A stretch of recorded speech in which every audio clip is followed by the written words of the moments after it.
Está começando agora o primeiro bate-papo da Infalto. Eu sou a Tuane Lang, executiva do NEA e uma das produtoras do evento, e eu estou aqui com o meu parceiro Elton. Olá, eu sou o Elton, proprietário da Stock Cars Automotive Center e um dos diretores também do NEA Arveschi. E juntos nós conduziremos essa série de entrevistas, bate-papo, e a gente vai te apresentar o que é o mundo e o universo da Infalto. Fica com a gente aí porque esse conteúdo vai ser bem bacana. Para você que nunca teve numa edição da Infalto, você vai ter um spoiler do que vai acontecer na 7ª edição. E vamos contar um pouquinho para você então o que de fato é a Infalto. A Infalto nasceu dentro da associação NEA e nós estamos chegando na 7ª edição agora em 2026. Ela foi criada com o propósito de trazer a temática de gestão para dentro da oficina mecânica. Elton, eu ouso dizer que a Infalto foi o primeiro evento de oficinas mecânicas focado em gestão. Você conhece algum outro evento do nosso segmento que falava só sobre gestão quando ela foi fundada lá por 2012, 2013?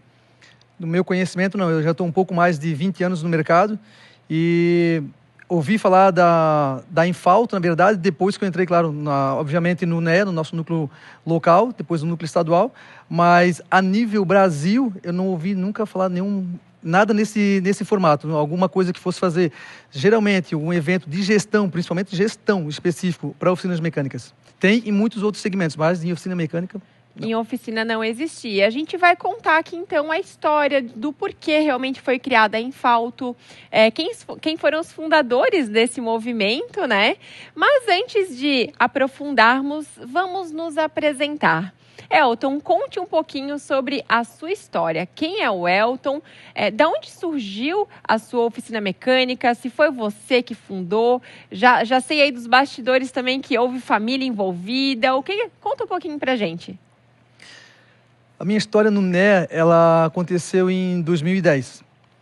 Mas a nossa empresa é uma empresa familiar. Hoje ela tem 38 anos de mercado, faz 39 esse ano, inclusive. E no mês da Infalto, vai fazer 39 anos. E começou com meu pai. Ele trabalhou na época de mecânico, ele era sócio com outros dois. E depois ele acabou comprando a parte dele e montou a Stock Cars, na época, em São João Batista. Depois, quando eu estava mais ou menos com uns 13 anos, 12 anos de idade, ele já começou meio que me ingressar dentro da oficina. Aquela coisa, né? Começa lavando peça, começa mexendo aqui, desmontando uma coisinha ali. E aí a gente, nessa época, criança, já tem bicicleta, desmonta a bicicleta toda e monta de novo. E aquela função que a gente já gostava de mexer com as coisas, de montar e desmontar. E comecei ali a pegar gosto pela oficina. Aí, com 14, 15 anos, eu fiz o meu primeiro curso de injeção eletrônica. Foi lá em 2002, se não me falha a memória. Foi o primeiro curso de injeção eletrônica. Eu fiz em Brusque esse curso na época, eu fiquei uma semana, de segunda até sábado no curso. De segunda a sexta eu não entendi nada do que eu estava fazendo lá. Eu fiquei lá e disse, meu Deus, o que eu estou fazendo aqui? Eu não consigo entender nada. Porque ele já era um curso um pouco mais avançado para quem já tinha noção com multímetro. Eu não entendia nada de multímetro. Aí tinha 15 anos, só tinha cara velho lá dentro. Eu era uma criança. Cara, eu fiquei perdido. Aí no sábado começou a parte prática do curso. No sábado que eu fui entender todo o processo do curso, o instrutor me pegou separado, disse, é assim, assim, assim. E aí que eu comecei a entender tudo que ele passou durante a semana, ali começou a fazer sentido, na verdade. E ali foi meu primeiro. Depois dali, aí começou uma série de treinamentos. Mas o porquê que a gente começou esse treinamento ali? Porque já na década de 90 começou já a parte de injeção eletrônica nos carros. Meu pai fez alguns cursos lá atrás e a tecnologia nos carros começou a avançar muito ligeiro. Aí quando chegou, que ele viu que eu já estava ingressando um pouco na área, ele assim, eu não quero mais ficar estudando para trabalhar em carro. Se tu quiser, tens as oportunidades, a gente vai te colocar em curso e começa a te capacitar para poder assumir isso aqui, porque isso aqui vai ser teu. Se tu quiseres tocar, vai ser teu. Já tem uma carteira de clientes, já era uma empresa que já tinha praticamente já quase 15 anos e está na tua mão. Então comecei curso, aí era 1, 2, 3, 4 cursos por ano. Na época, a gente tinha que se deslocar da cidade, porque Santa Catarina era muito difícil ter um curso, então tinha que ir para São Paulo, tinha que ir para Rio Grande do Sul. Não tinha um vídeo no YouTube para assistir naquela época, hoje ainda tem, hoje está muito mais fácil. E a gente tinha que fazer esse deslocamento, pegar o hotel, ficar uma semana fora para poder estar buscando conhecimento. E ali começou essa minha trajetória. Comecei lá com 2002, e cursos e por aí vai. E em 2010, a gente entrou no núcleo. E eu vou te dizer uma coisa que, assim, ó, que é uma realidade de muita oficina hoje e foi a nossa por muito tempo. Sabe misturar PJ com PF? Não tinha controle quem era a pessoa jurídica, quem era a pessoa física. Hoje tem que ir no mercado. Tira o dinheiro, vai lá no mercado, faz a compra da semana ou a compra do mês, que seja. E não tinha controle de nada daquilo. Tinha que comprar uma roupa, pega o dinheiro do caixa, vai lá e compra. Era tudo misturado, não tinha esse controle. Então, tu entrou na oficina em 2002, pelo que tu está contando. Isso. E até ali por 2010, antes de vocês entrarem no núcleo, que daqui a pouco a gente explica um pouquinho também o que é esse núcleo, né? Até entrar no núcleo, vocês não tinham uma gestão aprimorada. Nada. E o que aconteceu para vocês entrarem no núcleo? Como que o núcleo surgiu na vida de vocês? Esse grande grupo de mecânicos da mesma cidade que compartilhavam informação. Na nossa região ali, o nosso núcleo é o Navate, né? E já tinha diversos parceiros nossos ali, até a gente terceirizava alguns serviços com alguns deles, e algumas coisas que a gente não trabalhava na empresa, e eles trabalhavam, então a gente terceirizava. E eles sempre estavam convidando a gente, porque a gente às vezes acabava trocando experiência, a gente estava bastante tempo no mercado, mas algumas coisas a gente não tinha tanta expertise. E aí trocava experiências e eles sempre convidavam, vamos participar de uma reunião para ver o que vocês acham e tal. E na época minha irmã trabalhava junto com a gente, e a gente participou de uma reunião. E ali acendeu um alerta. A gente viu o nível de organização que aquele grupo tinha. E a gente dizia assim, meu Deus, cara, a gente não tem nada disso. A gente não tinha o hábito de visitar uma empresa. O meu pai lá atrás, quando ele montou a oficina, a nossa oficina, desde que ela foi montada, as paredes são brancas, até hoje, a parede de piso branco. O piso da nossa oficina era caquinho de piso e era branco também. Então, isso nós estamos falando lá em 1980 e pouco já. E já era com piso, ele já tinha uma mentalidade de oficina limpa. Então, por isso que ela sempre foi de piso branco. Até hoje, as paredes são piso branco. Hoje o piso agora é epóxi. E a gente começou nessa visita nas empresas, a gente começou a ver a organização e a limpeza nas empresas. E isso ali chamou a atenção. Pô, a gente já tem uma empresa que não é tão bagunçada, mas já tem paredes brancas, não está muito longe desse nível ali. E aí participamos de outra reunião, aí visitamos outra empresa, aí visitamos a Invest Alto em Balneário, aí na época era a oficina referência a nível estadual praticamente. E aquilo ali chamou a atenção, meu Deus, parece uma concessionária, tudo muito organizado, muito limpo. E por mais que a gente olhava a nossa empresa, achava que, de certo modo, ela era organizada, só porque tinha a parede branca, o piso não era sujo, mas pensar, não está tão fora. E aí teve uma coisa que chamou a atenção nos treinamentos. A gente acabou entrando no núcleo nesse meio tempo, e teve um treinamento que foi de 5S. Eu nunca me esqueço desse treinamento. Explica para o pessoal o que é esse treinamento 5S. O 5S é um treinamento dos 5 sensos, né? Organização, limpeza, e são 5 S mesmo que tem as siglas ali, mas eu não lembro exatamente. Mas é mais questão de organização, limpeza, layout. E é aquela coisa, se tu não usa isso aqui, por que está aqui? Então tira daqui ou joga fora, né? Se não tem serventia para nada. Às vezes aquela pequena diferença de tem um lixeiro no cantinho da oficina, mas o lixeiro não está com tampa, ele está quebrado, ele está todo sujo, capenga, xoxo. E aí, por que esse lixeiro continua ali? Exatamente. Por que você continua apresentando aquilo para o teu cliente? Se é o portal, às vezes, de entrada da tua oficina, ele já dá de cara com o lixeiro todo capenga ali. Então, o 5S ele te ajuda a entender essa organização para qualquer tipo de empresa, mas no caso de vocês, então, aplicado à oficina. Isso é um treinamento que, inclusive, a gente até hoje, a gente faz. Uma vez por ano a gente faz o treinamento 5S no nosso núcleo. É muito importante que a gente sempre fica analisando esse senso de organização e limpeza. Nessa época chamou atenção e a gente começou a implantar. E sabe como é que ele funcionava? Na época nosso núcleo fazia o quê? Uma vez por mês passava um consultor em todas as oficinas, tirava foto onde tinha bagunça na oficina. Tem uma coisa ali que não é dali, aquele lixeiro não está no lugar que é o lixeiro. Ou tem uma placa ali de pneu e o pneu não está no lugar. Ele tirava foto, na reunião mensal era apresentado de cada oficina a foto de o que estava bagunçado na oficina. Às vezes fazia uma carne, no final de semana ficava uma churrasqueira lá no cantinho. Aquela churrasqueira a primeira que era fotografada. Tá? E deixa eu te perguntar, durante todo esse processo ali, na tua entrada para a oficina 2002 até 2010, quando vocês entraram no núcleo, teu pai estava participando de todo esse processo. Como que foi para ele ter essa visão de outras oficinas? E ele poder abrir as portas da oficina dele para receber outros empresários que, em tese, são concorrentes realmente, né? Porque trabalham no mesmo segmento. E no caso de vocês ainda, tem oficinas que ficam a 1 quilômetro de distância, né? Então, Exatamente. Realmente estão bem próximos. Como que foi a visão dele sobre isso? Quando chegou mais ou menos em 2008, por ali, ele já começou a tirar o pé devagarzinho, porque ele tem outros negócios, tem caminhão, empilhadeira, e ele já viu que a gente estava conseguindo organizar a empresa e estava tocando e quase não estava mais precisando dele. Claro, em alguma parte técnica precisava, porque ele tinha experiência de bastante tempo. E ali ele já não, quando a gente entrou no núcleo, ele já não estava mais tão presente no núcleo. Mas eu e a minha irmã, a gente estava mais à frente. A minha mãe participava também, mas nas reuniões quem ia era sempre eu e ela. Inclusive a primeira Infalto nós fomos juntos. E nessa parte ali, eu vou dizer que ele sempre foi bem aberto, sabe? Não foi de... Até porque na cidade ali todo mundo era parceiro, se conversava e não tinha muito aquela rincha de concorrente. Então isso foi bem tranquilo, a gente não teve desafio com isso. O desafio maior foi na parte da minha mãe com questão de mudança, que tipo assim, não, nós vamos ter que repaginar a oficina, vamos ter que mudar essas coisas aqui, vamos ter que colocar um sistema, que a gente tinha um sistema que era genérico, não era sistema de oficina, era só entrada e saída e ordem de serviço bem básico, e a gente tinha que implantar um sistema e ali começou os desafios, tipo, tem que mudar. Então, aquela coisa, tem certas mudanças que geram resistência.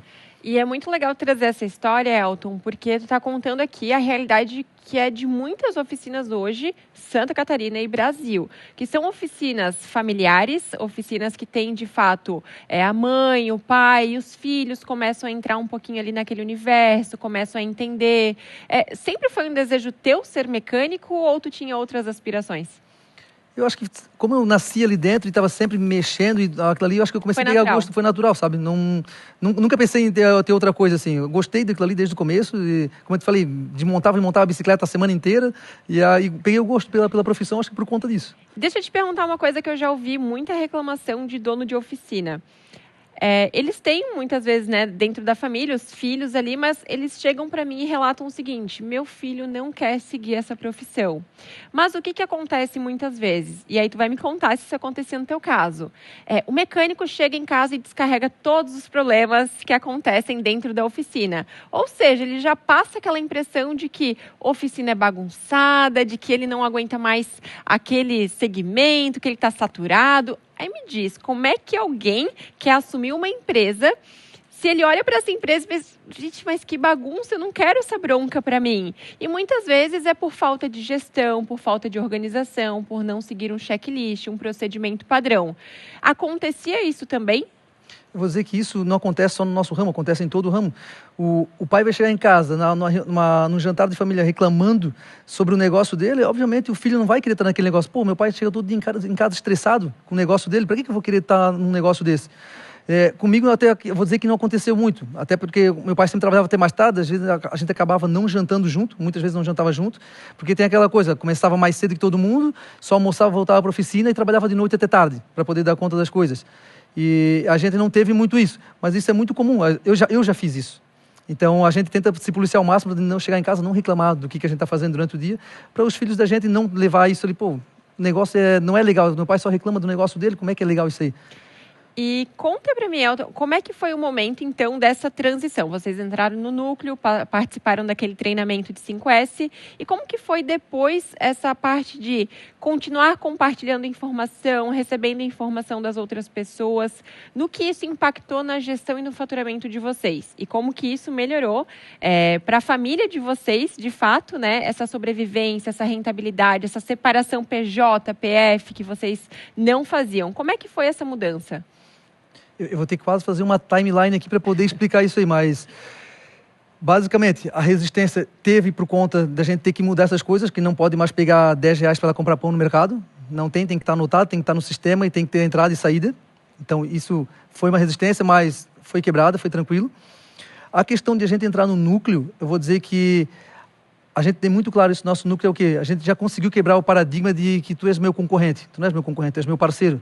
A gente se ajuda, a gente trabalha junto. Por mais que eu não tenha um serviço que eu faça, mas eu vou indicar para ti. Por que eu vou indicar para outro cara se tu és meu parceiro de núcleo e eu sei que tu podes atender com excelência o meu cliente, um serviço que eu não faço? Até hoje acontece muito isso. Eu trabalho com transmissão, tem nucleados nossos que não trabalham, mas mandam serviço para mim. Como eu não trabalho para ar-condicionado e mando para o nucleado nosso que trabalha. E assim vai. Então tem essa troca de experiências, mas eu vou dizer, tá, o principal... A reunião é produtiva, tudo a gente consegue alinhar muita coisa, mas chega no final da reunião, tu senta com outros 15 sócios que a gente tinha ali, 15 associados, e tu escutar às vezes a dor de cada um e tu conseguir, às vezes na dor dele, tu conseguir melhorar o teu negócio numa coisa que ele fez, que resolveu a empresa dele, e tu sabe que tu está passando pela mesma dor, e ele tem a solução, já fez, deu certo, e tu pode aplicar. Cara, isso é sensacional. Essa troca de experiência é o que mais ajuda nesse tipo de associativismo, tá? E tu tá contando aqui um fato que foi o propulsor da gente ter criado a Infalto, que é justamente, a Infalto ela nasceu dentro de um ambiente associativista, um ambiente onde a gente compartilha a informação com um grande grupo e o grande grupo vai compartilhar a informação com você. Então, a premissa principal para a Infalto ter nascido foi justamente compartilhar informação. E principalmente numa temática em que não se falava na época, que era a gestão. Então, a gente tem um case aqui do próprio Elton, né? Que hoje é um dos diretores da Infalto, que é um dos diretores do NEA, trazendo aqui, poxa, na minha oficina também era assim. Também não tínhamos gestão, não tínhamos controle de entrada e saída. E agora a gente tem um sistema, a gente tem procedimentos, a gente fala sobre o que acontece aqui dentro, pega cases de outros empresários. Então, a Infalto, ela nasceu nesse ambiente corporativo de ajuda mútua. Então, isso é maravilhoso e é o grande diferencial desse evento. Um evento que veio para ajudar o setor, para melhorar a oficina mecânica, falando sobre gestão. E vamos continuar um pouquinho dessa conversa. Então, me explica, depois que vocês entraram, que vocês fizeram todas essas implantações, qual foi a grande sacada, se algum outro movimento que aconteceu dentro da oficina de vocês, que tu pode trazer de case para compartilhar, assim, posicionamento, uma marca. Eu sei que a oficina de vocês é módulo Bosch, né, também. Quais foram os outros ganhos que vocês tiveram dentro da oficina? O primeiro foi a gente participar de reunião e às vezes a gente tinha uma ideia de alguma coisa que a gente queria fazer e eles já tinham feito no núcleo deles. Eles já tinham feito, um já dizia, não, isso tu pode fazer que vai dar certo e isso não adianta tu fazer que não vai dar certo. Então já tinha alguém que fez e já tinha o caminho. Isso ficou muito mais fácil para a gente, como a gente queria fazer essa mudança. Eles diziam, não adianta tu fazer isso aí que não vai funcionar. A gente já fez, já testou aqui dentro e não funciona. Isso tu pode fazer que isso funciona. E isso foi muito válido para a gente. Quando a gente começou a fazer gestão realmente do negócio, eu lembro que a nossa primeira meta de faturamento era atingir 60 mil reais de faturamento. Cara, e aquilo deu 1 ano e deu 2 anos, e aquilo não chegava, e dava 40, dava 50.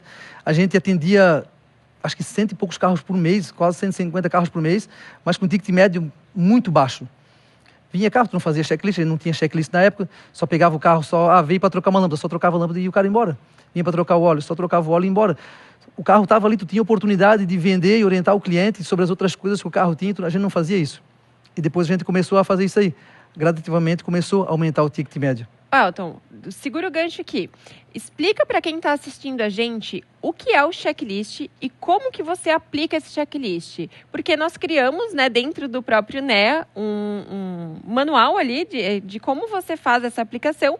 E eu sei que ele tem vários itens, são mais ou menos o que? 140 itens. Mais 150. Mas explica o que é esse checklist, como você faz para implementar e como ele mudou essa visão, esse faturamento dentro da sua oficina. Eu falo checklist aqui, tem um cara que se assistir vai ficar bravo comigo porque ele diz que não é checklist, é PATD, Procedimento de Análise Técnica e Diagnóstico. E tá certo. O checklist do NEA, ele foi inventado, a gente fala que é do NEA porque ele foi inventado no NEA, né? Mas ele foi feito o quê? Foi pegar as normas técnicas dos sistemas dos carros, as normas técnicas da ABNT, e foi lido todas as normas. E o que diz a norma técnica? Você vai fazer um reparo no freio do carro. Tu tens que avaliar todos os componentes de freio, porque o carro não freia só a dianteira, o carro freia a traseira, o carro tem linha de freio, tem um monte de componente, então tu não pode só trocar um componente e não avaliar os demais. E o checklist foi baseado nisso. Suspensão, da mesma forma. Vai trocar um terminal de direção, tem que avaliar todos os outros componentes. Então, a gente fez o quê? Fez sistemas no nosso checklist, no PATD, fez sistemas. Cada sistema, suspensão tem mais de 50 componentes que a gente avalia, e freio tem mais de 20 e assim vai. Então, ao todo, são mais de 150 componentes que a gente avalia no carro. E quando a gente vai fazer a análise de é para fazer freio no carro, é a análise do sistema de freio completo. É assim que tem que funcionar. E como que o cliente enxerga isso? Porque, olha só, a gente ainda tem dentro do nosso setor muito aquela visão de que, mas o mecânico ele está tentando empurrar uma peça para mim. Mas o mecânico colocou que está ruim esse componente aqui porque ele quer faturar mais. Mas não é nada disso, porque quando a gente fala de um procedimento de análise técnica e diagnóstico, a gente está falando de algo que pode vir a causar um problema e causar um acidente até com uma fatalidade. Então, a gente precisa orientar o cliente sobre isso, correto? Exatamente. E esse ponto é bem importante, que assim, quando a gente começou a aplicar, a gente não, vou dizer que a gente até não teve isso, mas tem muitas empresas que aplicam e às vezes o cliente não está acostumado com isso, porque isso é uma coisa cultural, tu tem que começar a acostumar o teu cliente que isso ali é um procedimento e que é uma garantia maior para ele como cliente e para o carro dele, porque o que acontece? Como eu te falei, vai analisar um freio do carro. Cara, muita gente vai só trocar a pastilha de freio dianteira, só que o carro também freia na traseira. Tá, e tu não vai abrir a roda traseira para ver se tem um cilindro de roda que está vazando e daqui a pouco esse cara pode sair na rua ou tem um cilindro, pior ainda, um flexível de freio que está quase rompendo. Aí tu vai lá, troca a pastilha de freio do carro, usina o disco ou troca o disco, tudo bonito. O cara numa frenagem de emergência precisa dar uma freada forte no carro e estoura o flexível. Onde é que vai o freio dele? O pedal vai no fundo. E se esse cara bater de frente com o carro e matar uma família? A primeira coisa que vai vir, esse carro saiu da oficina, acabou de ter sido feito o freio. O checklist não é uma ferramenta só para vender peça, não é que ele é para vender peça. O dever nosso, como oficina mecânica, é orientar o cliente. Tu és leiga, tu não entende se o carro está ruim com o cilindro, ou mestre ruim ou não está. E a gente entende, a gente é técnico, nós somos responsáveis por te orientar. Exato, e é justamente aqui que a Infalto faz um grande diferencial no nosso setor também. Porque nós temos que deixar de ser apenas mecânicos e trocadores de peças e passar a enxergar realmente como um técnico de manutenção automotiva, pelo que de fato somos, né? Nós somos responsáveis por orientar o cliente quanto às manutenções, sejam corretivas, preventivas, daquele componente do carro dele, porque ele não sabe, ele é leigo, ele pode chegar às vezes com o celular ali no Google, no ChatGPT, trazendo informações. Mas ele não tem todo o embasamento e o tempo de estudo que vocês têm para poder fazer um diagnóstico correto. E esse assunto é um assunto que a gente trata muito dentro dos núcleos, a gente trata muito dentro da Infalto, a gente fala sobre marketing, posicionamento, e é um assunto muito legal, né, Elton, para a gente tratar essa questão do atendimento ao cliente, explicar para o cliente, né, esses componentes até de uma forma simples, com uma linguagem simples. O que a gente está falando um pouquinho, às vezes, mais de técnico, termos Sim. mais técnicos, né? Mas é importante. E eu já vi até muitas oficinas relatarem que não tem tempo para fazer checklist. Eu não tenho tempo para aplicar o checklist, mas o checklist ele pode ser uma grande salvadora quando chega nesses casos, igual você comentou, ele foi lá e trocou uma pastilha, tá, mas e os outros componentes? E se der um acidente, uma fatalidade e o seguro, muitas vezes, vai entender o que aconteceu com aquele carro e vai chegar na sua oficina e é sua responsabilidade como técnico de informar o cliente. Se num caso de seguro, esse carro for passar por uma perícia e verificar que tem um flexível de freio rompido, esse cara tiver a nota da empresa, não, meu carro fez o freio, cara, o juiz vai dizer, tá, tu eras o responsável técnico do carro, tu que és o mecânico, tu que entende do carro, tens que ter trocado, o cara pode ser condenado por isso. Assim, a nossa profissão é muito importante e tem que ter muita responsabilidade, porque a gente está lidando com vidas, não é só um bem material que é um carro, só que esse carro transporta pessoas, transporta às vezes 5 pessoas de uma família, e outras, se vira colidir com outro carro que tem mais 5 pessoas, olha a projeção disso tudo, olha o impacto que isso pode acontecer. E já teve gente que fechou oficina por conta disso, de entrar em processo, porque não estava resguardado de alguma coisa técnica ali que ele poderia ter explicado, orientado o cliente, e não teve como provar isso, e teve que pagar uma conta lá na frente. Não precisa ir muito longe. Aquela fatalidade aconteceu em Balneário Camboriú com aqueles meninos que morreram dentro do carro. Então, e quem foi penalizado? A oficina mecânica? A oficina. Então, a gente precisa ter muita responsabilidade técnica quando a gente fala sobre manutenção de veículos, né? Muita responsabilidade. E a Infalto, mais uma vez, na sua 7ª edição, ela chega para dar luz a essa temática. E conta para mim também, Elton, como é que é a participação da Stock Car, então, na Infalto? Vocês estarão com a gente? Vai levar mais alguém da sua equipe? Nossa equipe vai estar inteira na Infalto. Hoje nós estamos contando comigo com 9 colaboradores. Estaremos todos lá. 4 estarão na área técnica e os demais na parte... Hoje o nosso time é metade técnico e metade gestão. Nossa empresa trabalha com metade técnico, praticamente metade gestão. Olha só, e toda a equipe vai estar na Infalto, então? Nós 9 vamos estar. E olha só que legal, a nossa edição 2026, ela tem uma grande novidade. Nós chegamos na 7ª edição, trazendo uma arena técnica comandada pela Bosch. Então, durante 6 edições, a Infalto ela foi 100% trazendo temas de gestão, mas nós tivemos a feliz parceria com a Bosch para trazer conteúdos técnicos também, porque a gente entendeu e a gente precisou evoluir que, enquanto o dono participa da nossa arena de gestão para pegar informações sobre a parte financeira, reforma tributária, marketing, acesso a mercado e fazer network, ele pode trazer a sua equipe para dentro da nossa arena técnica junto com a Bosch para aprender sobre diesel leve, a gente vai falar sobre DPF, a gente vai falar sobre híbridos e elétricos, sistemadas. Então, a gente vai trazer novas tecnologias com um parceiro de confiança que é a Bosch. Elton, qual seria o recado que você deixaria aqui para as pessoas que ainda não entendem muito desse movimento, estão chegando agora, estão tentando entender o que é Infalto, mas onde é que será que vale a pena eu participar? Qual é o recado que você deixaria para esse mecânico que está nos acompanhando agora? Eu vou dar mais um exemplo de o que a gestão fez na nossa empresa. Como eu te falei, a gente tinha um faturamento que a meta era 60 mil reais. A pandemia, ela tirou eu da área operacional, de produtivo, que eu sempre fui técnico, sempre fui produtivo, e na pandemia eu fiquei sem equipe. O meu pessoal que fazia parte de gestão, o financeiro, acabou aderindo Fique em Casa, e eu precisei ir para trás da tela de computador e aprender a mexer em planilha de Excel e mexer em sistema, e começar a olhar os números da empresa e fazer gestão. Isso que eu já tinha participado de outras edições da Infalto, a gente ia pegando gancho ali, mas sempre ficava lá no operacional, toda a vida na produtividade. E a minha virada de chave foi na parte de gestão depois da pandemia, porque eu comecei a olhar números da empresa. Ali a gente virou a chave, ali a gente começou a crescer. Depois da pandemia, a gente teve um crescimento de 40% de lucratividade. A gente passou de um faturamento de mais de 150 mil reais mês. E por que isso? Só fazendo gestão. E é isso que a Infalto entrega. Ela vai dar um norte de como tu aprender a fazer gestão com a empresa. Vai trazer gestores, donos de oficinas, donos de negócios, fabricantes que podem dar esse norte para a gente, que já tiveram lá atrás, que passaram o trabalho, e hoje, eu não vou dizer que tem a receita do bolo, mas tem o caminho. Eles podem te ensinar como chegar lá e como tu ter um melhor faturamento na tua empresa. A gente falou de uma ferramenta aqui, que é o checklist, que é o PATD, mas tem diversas outras ferramentas que conseguem fazer isso e alavancar a sua oficina. A gente não quer que o mecânico comece 6 horas da manhã, só almoça, volta correndo para a oficina, 6 horas... toma um café e depois corre para a oficina de volta e trabalha até 10 horas, meia-noite. Cara, eu fui por muito tempo assim.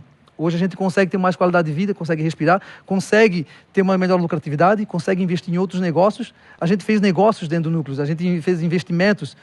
E tudo isso a Infalto traz para a gente. Não é porque eu sou organizador da Infalto que eu estou falando isso. Eu sei porque eu vivi lá atrás, antes de entrar no Núcleo, entrei no Núcleo, participei de edições da Infalto e participo do Núcleo até hoje. E isso são coisas que o movimento associativista traz para a gente, tá? E hoje tu está ajudando a trazer para dentro da Infalto esses temas que são muito relevantes para a oficina mecânica. Exatamente. E esse foi o nosso primeiro bate-papo da Infalto. Eu espero que você tenha gostado. Elton, muito obrigado pela participação. A gente se encontra nos próximos, né? Porque a gente vai entrevistar e a gente vai trazer aqui novas figuras, novas pessoas que são representantes da nossa associação, pessoas que ajudaram a fundar esse nosso movimento, que ajudaram a fundar a Infalto, trazer essa informação, essa abertura de mercado aqui para Santa Catarina e fazem a grande diferença no setor da reparação automotiva. Esperamos vocês lá, hein?